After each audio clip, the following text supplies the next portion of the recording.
Écoutez, on y va. On démarre. Merci, on a battu un record puisque au compteur, là, on était à 2062 inscrits. Toute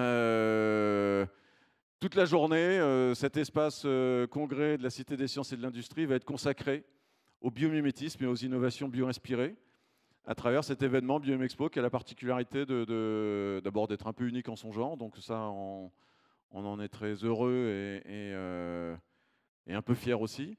Et puis qui a la particularité de réunir des publics divers et variés, des chercheurs, des industriels, des associations, des écoles, des étudiants, qui vont d'ailleurs tout à l'heure, en début d'après-midi, présenter des projets à travers le Biomime Challenge. Donc merci beaucoup d'être là. Qui était déjà venu l'année dernière? Ok. Bah, merci de votre fidélité. Bienvenue aux autres. Ce que je vous propose là tout de suite, c'est que vous vous présentiez, tournez-vous vers votre voisin et s'il vous plaît, présentez-vous avec votre prénom.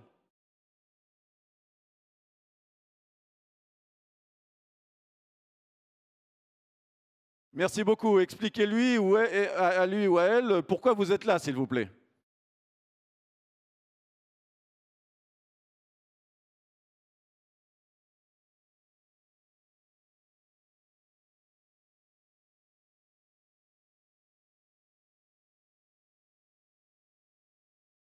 Et si vous aviez un vœu, un souhait, un projet qui vous tient à cœur, qu'est-ce qui serait important pour vous que la nature nous inspire pour que le monde aille mieux? Partagez-le avec votre voisin, s'il vous plaît. Qu'attendez-vous en priorité en une phrase?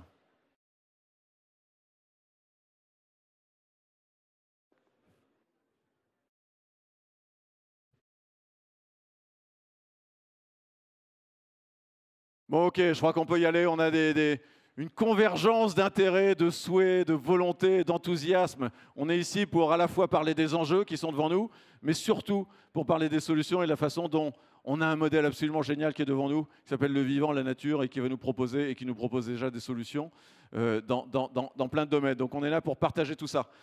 Cette année, la particularité de l'événement Biomime Expo, et on va en avoir une indication supplémentaire dans une minute, c'est qu'il est placé sous le haut patronage du président de la République. Alors ce n'est pas anodin, ça veut dire que de plus en plus le biomimétisme est en train de s'officialiser. Alors on va pour autant continuer à garder notre âme de la grande famille et de cet esprit assez chaleureux et convivial qui nous anime. On va essayer de ne pas trop se rigidifier, même si on est dans des grands endroits comme cela. On est là entre nous, c'est la grande cousinade du biomimétisme, mais aujourd'hui, et on le remercie indirectement à travers ses propos, le président de la République a souhaité, et il est le seul à avoir la prérogative pour le faire, accorder son haut patronage à ce salon du biomimétisme et des innovations bio-inspirées. C'est tout de même important. Donc au fur et à mesure, le biomimétisme prend des galons, d'une certaine manière, d'importance et de réputation institutionnelle, voire républicaine, puisqu'on va en faire la démonstration encore aujourd'hui. C'est une vraie filière d'excellence. Et la France, même si on va accueillir pas mal de personnalités internationales, la France est un domaine d'excellence en matière de bio-inspiration. Oui, ça c'est le petit hashtag Biomimexpo pour pouvoir dire au monde entier que vous êtes là. Donc bienvenue à Biomimexpo. On va démarrer avec une présence importante, mais à distance, elle s'en excuse, de la ministre Emmanuelle Wargon, qui a eu un problème d'agenda au dernier moment, mais, signe supplémentaire encore une fois, elle a absolument tenu à nous souhaiter la bienvenue à travers une vidéo. Donc je vous propose qu'on l'écoute tout de suite, s'il vous plaît. Merci. Bonjour à tous et à toutes. Je regrette de ne pas pouvoir être parmi vous ce matin à ce deuxième événement consacré au biomimétisme après la rencontre qui a eu lieu en septembre à l'Hôtel de Ville. Le biomimétisme est un sujet extrêmement important. Cet intérêt pour le biomimétisme consiste à nous dire que les solutions sont dans la nature. En réalité, la nature est un modèle de résilience et d'économie de ressources depuis des millions d'années, à toutes les échelles, du nanomatériau à celle plus large de l'écosystème. Les organismes vivants et les écosystèmes, sélectionnés par l'évolution, nous présentent en effet des modèles d'économie de ressources, des modèles de recyclage, des modèles d'économie circulaire, des modèles de récupération d'énergie. Faire émerger ces solutions nécessite de confronter la vision des biologistes, la vision des industriels, des spécialistes de technologie, des spécialistes des systèmes, tout un écosystème lui-même qui se réunit aujourd'hui et qui est une preuve de très belle vitalité à la Cité des sciences et de l'industrie. Or, nos enjeux sont de plus en plus forts et de plus en plus urgents, que ce soit en matière de lutte contre le réchauffement climatique ou de préservation de la biodiversité. Et c'est donc maintenant que nous devons nous inspirer de ces solutions fondées sur la nature. Ces solutions s'appliquent à tous les domaines de la transition écologique. La construction des villes et des bâtiments, utilisant moins d'énergie à basse consommation pour se chauffer comme pour se refroidir en s'inspirant par exemple des thermitières. La captation de l'énergie solaire en s'inspirant de la photosynthèse. Le développement de matériaux plus légers avec une meilleure pénétration dans l'eau et dans l'air par exemple pour concevoir des installations d'énergie renouvelable plus efficaces. Mais même dans la gestion des écosystèmes collectifs de notre vie de groupe, s'inspirer des courbes d'apprentissage des insectes pour développer des algorithmes en intelligence artificielle, s'inspirer des collectifs pour avoir des entreprises plus innovantes, plus inclusives, avec des systèmes de gestion différents, et déployer des solutions fondées sur la nature pour mieux stocker l'eau dans le milieu naturel et qu'il la restitue en période de sécheresse. Pour pouvoir s'inspirer de la nature, encore faut-il continuer à la protéger. Nous savons depuis maintenant plusieurs années, même plusieurs décennies, que la perte de biodiversité s'accélère. Nous avons accueilli les scientifiques de l'IPBES à Paris en mai dernier et nous connaissons les enjeux et la nécessité d'agir pour y répondre. Le gouvernement s'est donc engagé avec tous ses partenaires dans quelques pistes très fortes pour protéger la biodiversité.